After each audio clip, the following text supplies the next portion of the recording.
Hello there, and welcome to more Friday afternoon fireside ramblings with me, Paul Fricker. We're going to be looking at the original Dungeons and Dragons, the Underworld and Wilderness Adventures. This is week 6, and I'm reading this during the lockdown of the COVID-19 virus, and we're on to the Wilderness section. Just a bit of fun reading through this every week and seeing what I make of it. Enjoying reading the comments. I'll stop and read a few comments after each page if there are any. Now, the Wilderness. I can remember the early days of playing D&D. I can actually remember the experience of sitting there drawing a dungeon and thinking to myself, could you ever have an adventure that doesn't take place in the dungeon? And well, here it is, the Wilderness. So what does it say? It says, the so-called wilderness really consists of unexplored land, cities and castles, not to mention the area immediately surrounding the castle, ruined or otherwise, which housed the dungeons. The referee must do several things in order to conduct wilderness adventure games. First, he must have a ground level map of his dungeons, a map of the terrain immediately surrounding this, and finally, a map of the town or village closest to the dungeons, where adventurers will be most likely to base themselves. Blackmoor is a village of small size, a one-horse town, while Greyhawk is a large city. Both have maps with streets and buildings indicated, and players can have town adventures roaming around the bazaars, inns, taverns, shops, temples, and so on. Venture into Thieves' Quarter only at your own risk.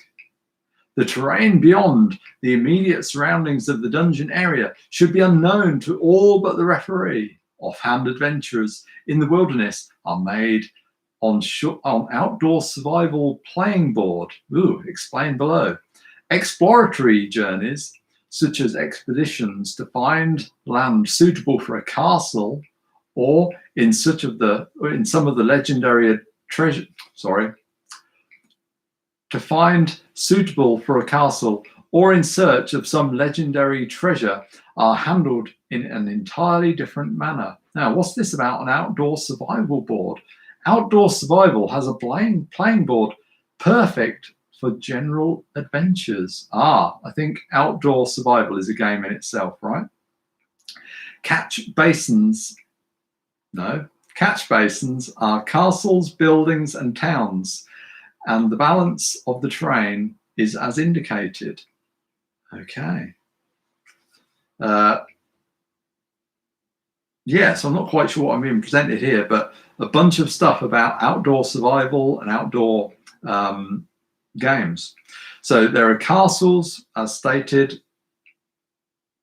Yeah, okay, so this is utilizing a different game called Outdoor Survival in this game.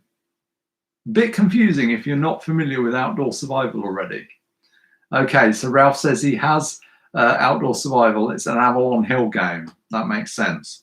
So it says, as stated, ponds indicate castles. The inhabitants of these castles are determined at random.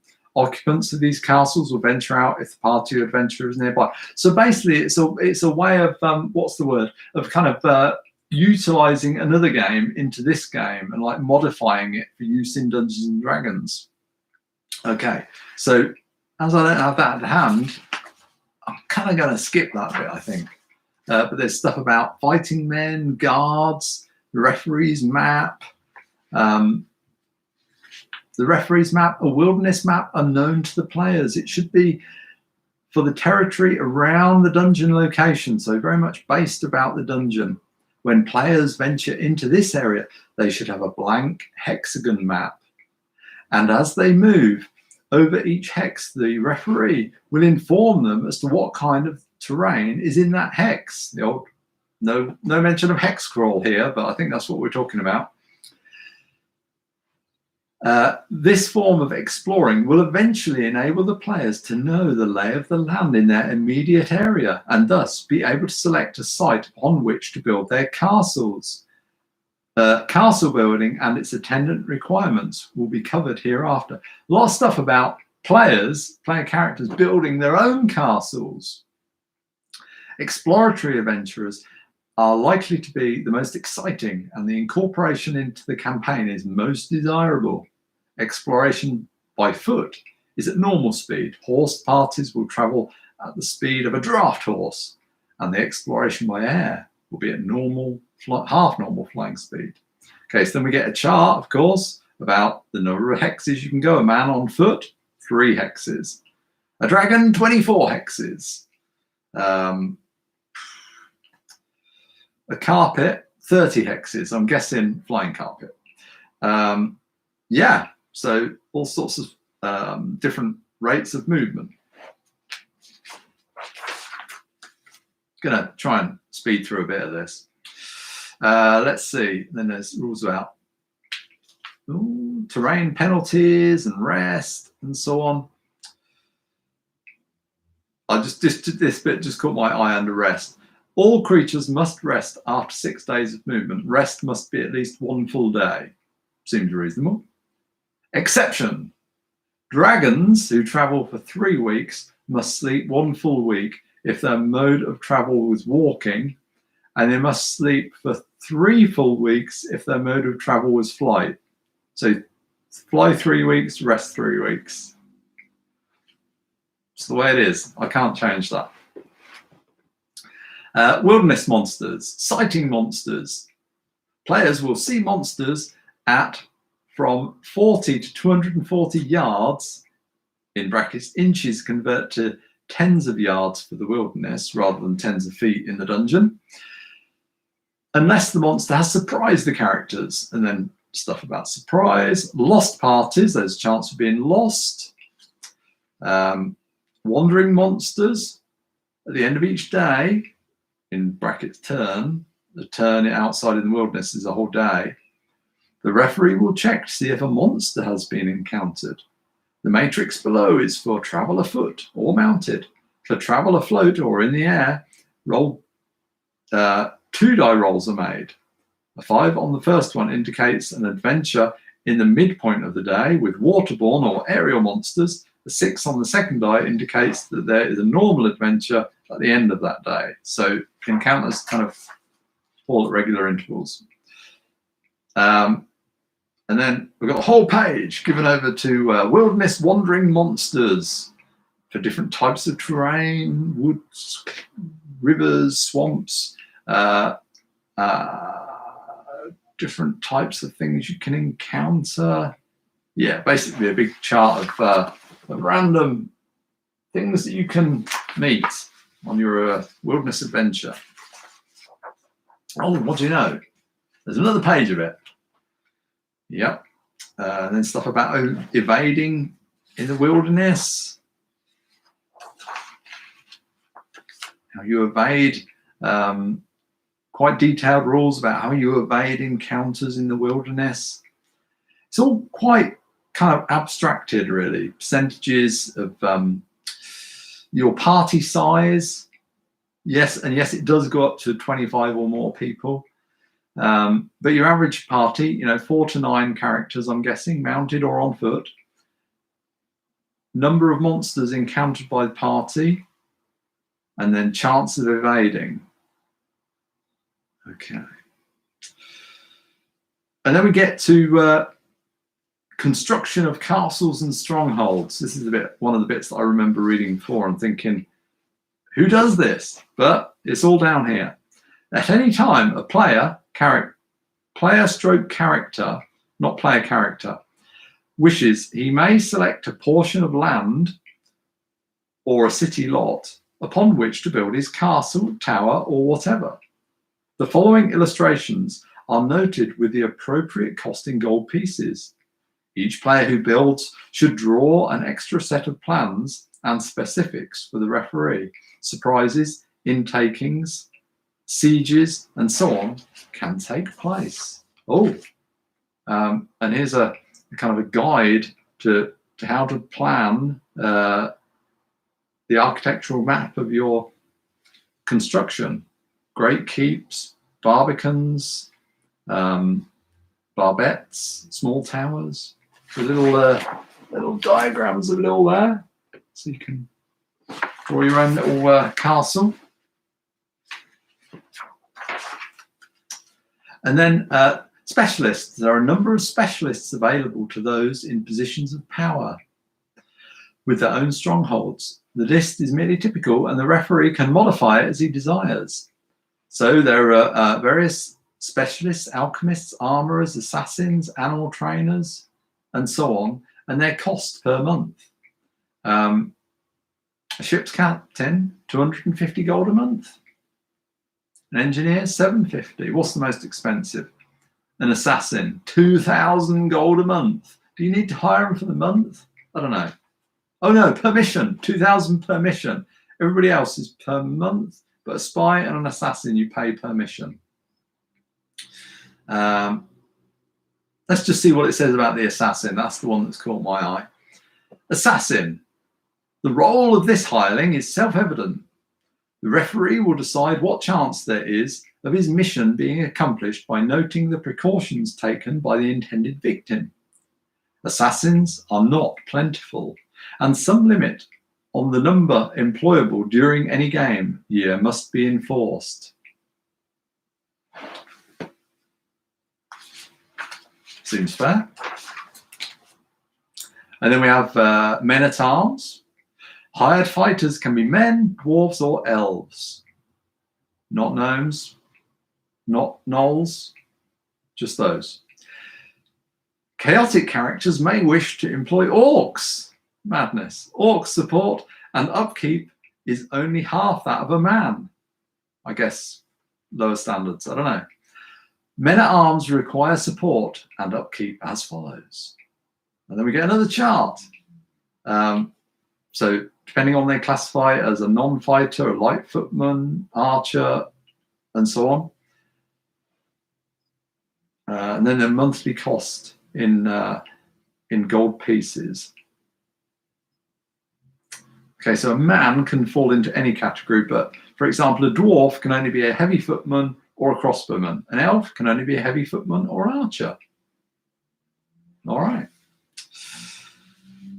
Then rules about obtaining specialists and men-at-arms. Rules about, oh, this is an interesting one, rumours, information, and legends. Such activity as advertising will certainly gain the notice of the locals and begin a chain of rumours. So will almost any other unusual activity. Even the departure of a party from a town is likely to be noticed. Obtaining such news is usually merely a matter of making the rounds of the local taverns and inns, buying a round of drinks, 10 to 60 gold pieces, that's the cost of a round of drinks, slipping the barman a few coins, 1 to 10 gold, and learning what is going on. Misinformation is up to the referee. Legends will be devised by the referee as the need arises, but they are generally insinuated in order to lead players into some form of activity or warn them of a coming event. Player character support and upkeep. Baronies. Oh, okay, baronies. Another advantage accruing to those who build their strongholds in the wilderness is that they will gain control over the surrounding countryside. Clearing the countryside of monsters is the first requirement. The player character moves a force to the hex, and the referee rolls a die to determine if there is a monster encountered, and if there is one player character's force, must remove it. Oh, I see. Okay. So it's a kind of a random clearing of the map. If no monster is encountered, the hex is cleared already. This is very board game-like, isn't it?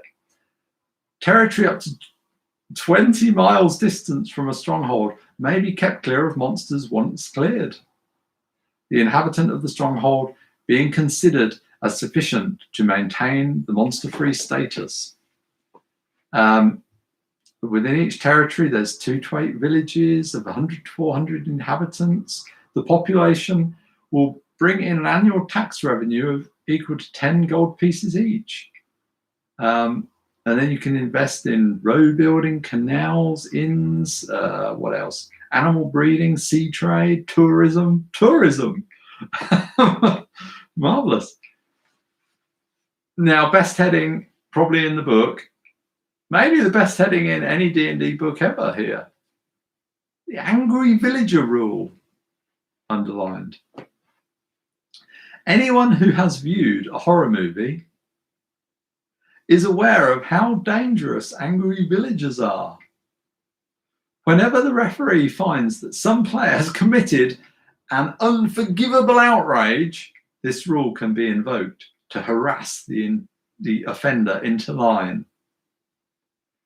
Within the realm of angry villagers are thieves from the thieves' quarter, city watches and militia, etc. Also possible is the insertion of some character like Conan to bring matters into line. Is that the rule? It's not really a rule, is it? More of a guideline. So if the players do stuff you don't really like, send Conan in to kick their ass, I think is what he's saying there, with a flaming torch and a pitchfork. And then we go on to, we've had a wilderness adventures. Paragraph by paragraph, we make quite big leaps here, because now we're going on to other worlds. If I'm not mistaken, in what appears to be one paragraph, other worlds. Let's check it out. There should be no natural laws which are certain. Space could be passable because it is filled with breathable air. On the other hand, the stars could be tiny lights only a few hundred miles away.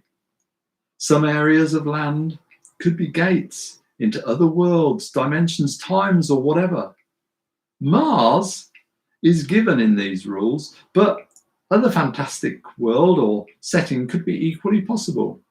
This function is up to the referee and what he wishes to do with it, necessarily limited by his other campaign work. However, this factor can be gradually added so that no sudden burden will be placed upon the referee. Ooh, okay, yeah. Other worlds. I didn't expect that. Land combat. The basic system is that from chainmail and one figure representing one man or creature. Melee can be conducted with the combat table in volume 1 or by chainmail system, the scores equaling a drive back or kill equal to a hit. Battles involving large numbers of figures can be bought at a 20-to-1 ratio, with single fantastic types fighting separately at a 1-to-1 or otherwise against but a single 20-to-1 figure. Now we're kind of getting into the war games, you know, in the outdoor arena. And then stuff about aerial combat.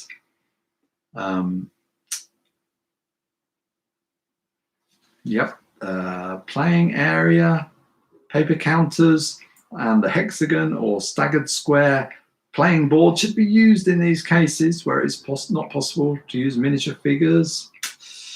Written orders for like movements and so on. And then we get a load of stuff about how to conduct movement in combat. Yes, really showing its wargaming roots here. So we get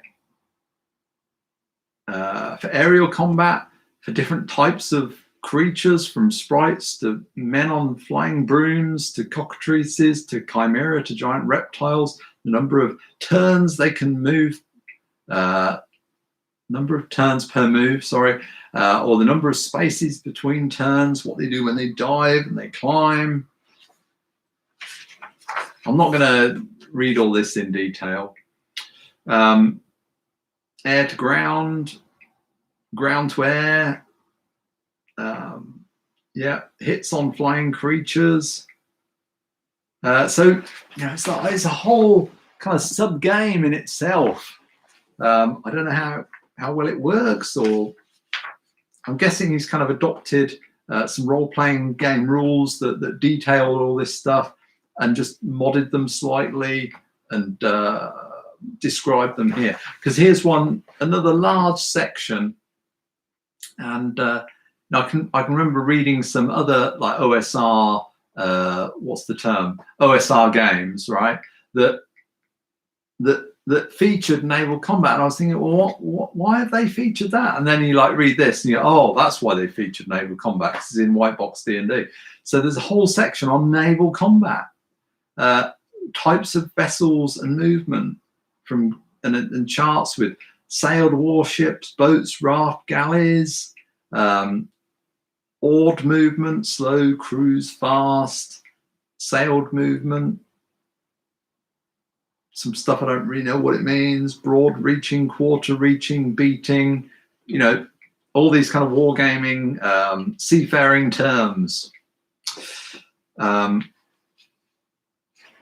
I can totally see how these would be used in, Napoleonic battles or other seafaring battles. Yes, rafts in naval warfare. I mean, not just naval warfare, river warfare, I'm guessing. Sailed movement, rowing movement, rules for wind force and direction. Yeah, open seas.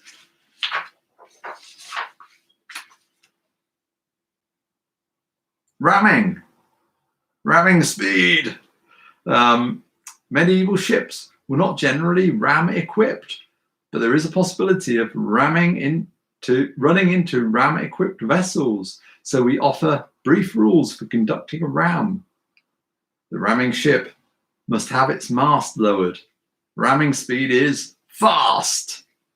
A ramming ship must immediately back oars after striking. The ramming ship suffers 10 to 60% damage, and there is a 25% chance that it is hauled below the waterline and will sink in 3 to 18 turns unless patched. Patching a hole below the waterline requires 5 turns of work by 10 men, and there is a 25% chance the job will not hold, requiring another 5 turns to replace. This is the kind of level of detail all this stuff goes into. I'm just going to read this bit. A vessel rammed in the side loses 20% of its crew. 15% must be rowers if the ship is oared. A vessel rammed astern or bow on, right, loses 5% of its crew, none of whom will be rowers. Ramming does not affect grappling. So, yeah, I mean, I can't really get my head around how you'd play your dungeon adventure. I'm playing a fighter, Throngongador the Barbarian. I'm sticking things with my sword. When am I going to be doing ship combat and like measuring out troops and losing 25% of my crew and stuff like that? I guess once I've built my castle, and then I'll hire my troops and send them out to conquer other lands. But this is a totally different game, isn't it? It's not Dungeons and Dragons anymore. Or is it? Well, it is. It is, because this is it.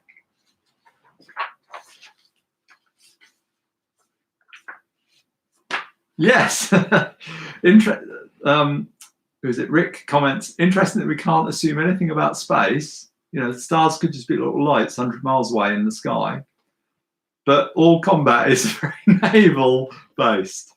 All ship combat is that's all very medieval kind of shipping and so on.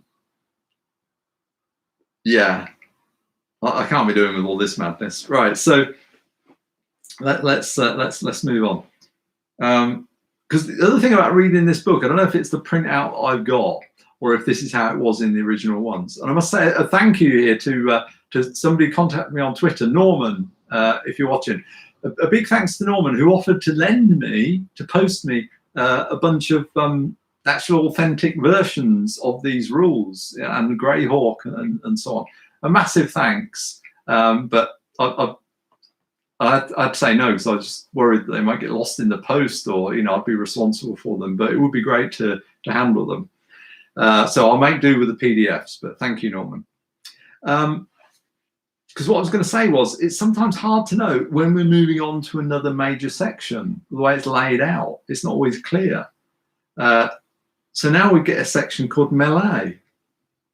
Man-to-man rules as found in chainmail. Now, is this to do with, have we moved on from ship-to-ship combat? Or are we, I'm not quite clear. Or is this an entirely new section? So anyway, let's just read a little bit. General notes on melee. Figures move towards an objective other than obvious loot only when their leader or one of their lieutenants is able to exercise command control. Men will, of course, retreat. 2. Figures who are forced back with no space to retreat are either forced overboard. Okay, yeah, we're still on ship to ship. Forced off the deck they are on, fall from the rigging, or surrender if none of the above alternatives apply. Breaking down doors.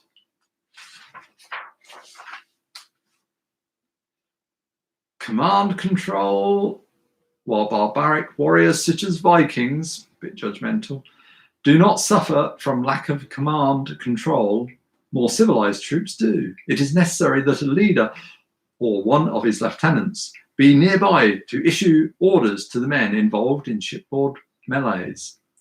See, at the bottom of this page, we've got a nice picture of a kind of like a dragon. That's better, right? In my book, that's what it's all about. I don't know, I'm kind of losing heart with this bit, but we'll push on. We go on. Oh, no, more stuff about ship stuff, ship capture, crew numbers and tasks, the number of people you'd have on various ships, their tasks. I'm sure there's more about this than there is about, some of the stuff in the dungeon. Okay, now I can get on board with this. Mermen, merfolk, nixes. The creatures operate only in fresh water, moving 9 inches per turn. It takes 40 of them to make a grappling attempt, which otherwise acts as a grapple by mermen. Dragon turtle. All right. The most fearsome monster of the waters. It dwells in large rivers, lakes, or by the ocean, or in the ocean. They are exceptionally strong, being able to lift any ship upon their back if they happen to come up under it. The dragon turtle moves only 9 inches per turn. The dragon turtle can breathe steam in an area like that of fire of a red dragon. Their number of hit dice ranges from 10 to 13. It is, in all other respects, like dragons, except the dragon turtle cannot fly and moves only 3 inches per turn on land. Oh, and then a bunch of other various water beasts from giant leeches. I'm not sure how giant. Let's see. Now, it sounds like they're just big leeches. They can only be killed to detach them. Giant leeches take from 2 to 12 hits to kill. Armor class 8. Okay. Crocodiles, including giant crocodiles, giant snakes, giant octopi. Getting the theme here. Everything's giant. Giant crabs. I passed by giant octopi, didn't I? I can't really pass that by. Giant octopi and giant squids. Found only in salt water, these monsters are able to move from 9 inches to 12 inches per turn, respectively. And once per day, they can jet, triple move, and squirt out clouds of ink. Octopi take from 4 to 24 hits, and squid take 6 to 36. Note that each arm may attack. The largest squids attack like giant snakes, except that damage is doubled. The octopus has rubbery skin, giving it an armor class of 7. The squid has a shell over its stern, so front or arm hits are at class 7 armor, while body hits are at class 3 armor.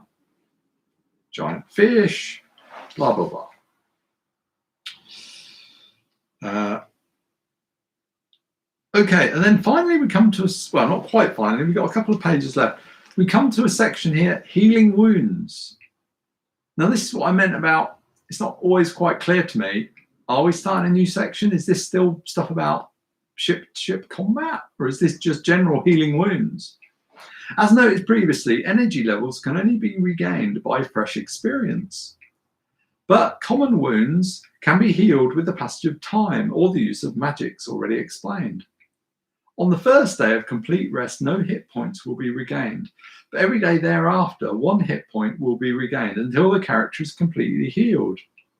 This can take a long time, it says. You're not kidding. And then we get a bit, time. As the campaign goes into full swing, it is probable that there will be various groups going every which way and all at different time periods. It is suggested that a record of each player be kept, the referee checking off each week as it is spent. Reconcile the passage of time thus. Dungeon expeditions, 1 week. Wilderness adventures, 1 move equals 1 day. 1 week of actual time equals 1 week of game time. So what? 1 week of actual time equals 1 week of game time. Okay. I don't really know what he means by that. I mean, I get it, but I don't know what to do with that. The time for dungeon adventures considers only preparations and a typical 1-day descent into the pits. The time for wilderness expedition includes days of rest and recuperation. Actual time would not be counted off for players out on a wilderness adventure, but it would be for those sequestered in their dens, hidey holes, keeps, castles, etc., as well as for those in the throes of some expedition in the underworld. Yeah, I don't really get that. But he does seem to very much be talking about you're running your game and you're going to have loads of different players doing different things and different groups. So it's not really designed for you just with your like 3 or 4 friends at home. He's writing it because he's running it apparently with loads of different people and quite a few different groups, I'm guessing. So it's interesting to, having worked on some rule books, I think there are 2 things that go on. One is that you write about the way you think it will be. It's a bit like that meme, this is what I think I do, and this is what I actually do, and this is what other people actually do with the game, and they can be quite different things. And in your head, I can see, Gary Gygax and so on is writing this down, and he's kind of getting a bit carried away with how he thinks it should be. But I wonder, how actually was it? Is that what he's writing down? Is he actually writing down as he played it? So, I guess not really going to know the answer to that. Let's have a little look at comments here. Daily Dwarf, hello there, says, Gygax and Arneson developed the Napoleonic era naval war game, Don't Give Up the Ship, in 1972. Maybe it didn't sell very well and they put the rules into D&D as well. Yeah, it does kind of seem like that. That seems where their heart is here. And there's a big deal made about building a castle and so on. And in the D&D games I've played, I guess in Ars Magica, when I played Ars Magica, the players had a covenant, somewhere to go back to. It's like a tower or a castle, which in effect kind of took that role. And we come to the final paragraph of White Box here. So I'll read this. Afterward. Not. There are unquestionably areas which have been glossed over. While we deeply regret the necessity, space requires that we put in the essentials only, and the trimming will often have to be added by the referee and his players. We have attempted to furnish an ample framework, and building should be okay. Sometimes his terminology doesn't scan very easily to me. or his phrasing. And building should be both easy and fun. In this light, we urge you to refrain from writing for rule interpretations or the like, unless you are absolutely at a loss. For everything herein is fantastic, and the best way to decide how you would like it to be.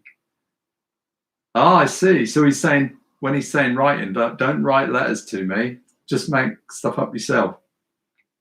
And the best way is to decide how you would like it to be, and then just make it that way. On the other hand, we are not loath to answer your questions, but why have us do any more of your imagining for you? I like that. You know, don't rely on us. You make stuff up. This is yours now. Go and do with it what you will. Write to us and tell us about your additions, ideas, and what you have, and what have you. Oh dear, sorry, I garbled that. Write to us and tell us about your additions, ideas, and what have you. So keen to hear from people. You know, no social media. Sit down with your pen, write a letter, put it in the post box. And then the final line. We could always do with a bit of improvement in our refereeing. Words to live by.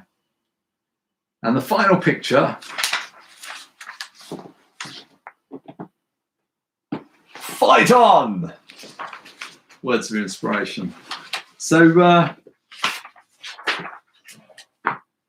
a fascinating collection of 3 little brown books published some 46 years ago that have spawned so many other books, so many other role-playing games, countless books. You know, probably just counted the ones that have been published so far in the year 2020, more than they could have ever imagined would be created, I'm sure.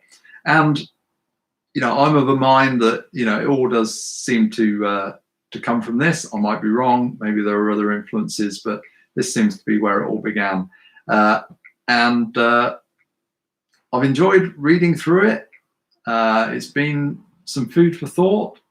I'm interested to delve more into, you know, how it all came to be and how those guys generated this stuff and the kind of games they actually played. I'm looking forward to watching The Secrets of Blackmore, the film on that topic, and reading, what's the book called? I can't remember what it's called, but the history of the hobby. I've got the 1970s edition to read, so that should be interesting. So, yes, as Rick points out, he then went on to write D&D a few scant years later, to be honest. I think that first bit started being published in 1977 with the Monster Manual. So very soon afterwards. And it is kind of difficult to imagine what people would have done with this lacking any other guidance if they just bought these 3 books. You know, I've heard people tell of how they got them, or they knew somebody that got them, read them, and really didn't know what to do with it. So if you didn't know about role playing, I'm not sure. Did we come across the word role playing in these books? I'm not sure we did. Because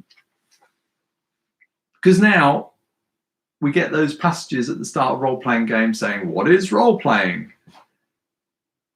And for most of us, we'd just gloss over that because we know what role playing is, or our interpretation of what role playing is. Or we've got Critical Role, we can go and watch them and find out if we're new to it.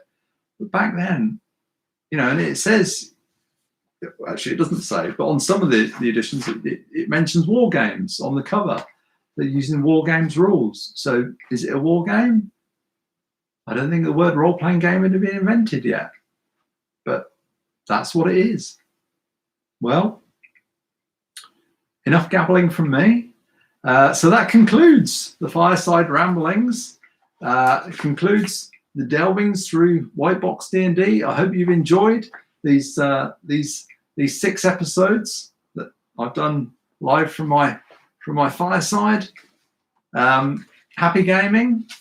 Keep well, and let's hope that I don't know, something interesting comes of all this. So farewell, folks. Bye-bye.